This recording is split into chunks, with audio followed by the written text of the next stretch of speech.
해상풍력 보급을 촉진하는 해상풍력특별법이 지난달 26일부터 본격 시행됐는데요. 법 시행을 계기로 풍력 도입에 속도가 붙을 것으로 기대되지만 현장에서는 안전 리스크를 줄이는 것이 우선이라는 모습입니다.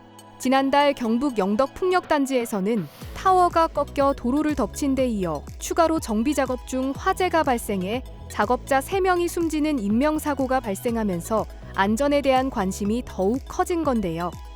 이번에 사고가 난 설비는 가동 20년이 넘은 노후 풍력 발전기. 현재 국내 운영 중인 풍력 890기 가운데 20년 이상 된 설비는 80기, 15년 이상으로 넓히면 모두 208기에 이릅니다.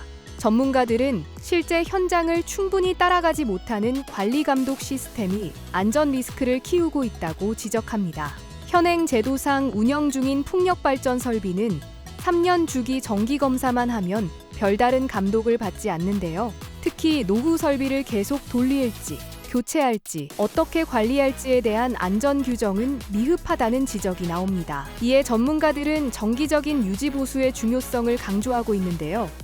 풍력 보급 확대가 본격화되는 만큼 이제는 얼마나 빨리 짓느냐, 못지않게 얼마나 안전하게 운영하느냐가 정책 성패를 가를 전망입니다.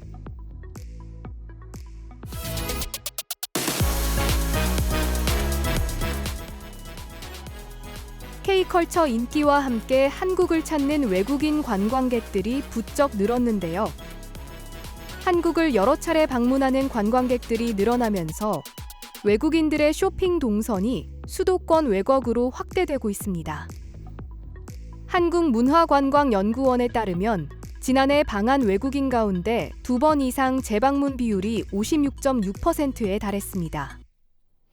특히 이들의 방한 목적 중 쇼핑이 57.6%로 높은 비중을 차지했습니다. 뚜렷한 쇼핑 목적을 가진 외국인 관광객들의 방문이 늘면서 고객당 매출액도 높아지는 추세인데요.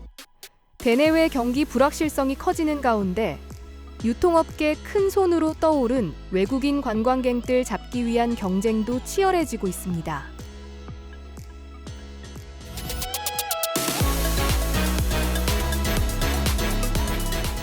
정부가 중동산 비축유를 정유사에 먼저 빌려주고 나중에 대체 원유로 되돌려받는 비축유 스와프 제도를 운용합니다.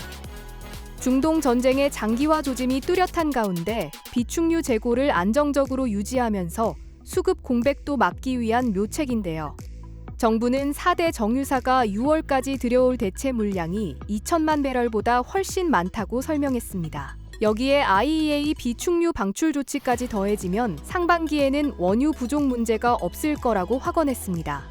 문제는 나프타인데요. 국내에서 사용되는 나프타 절반은 수입으로 충당했기 때문입니다. 후티 반군이 홍해를 가로막고 미국이 지상전을 준비한다는 소식이 알려지며 국제 유가는 다시 고공행진을 그리고 있습니다. 이에 정부는 공공 2부제 등 유류 소비 억제 조치를 검토하는 것으로 알려졌습니다.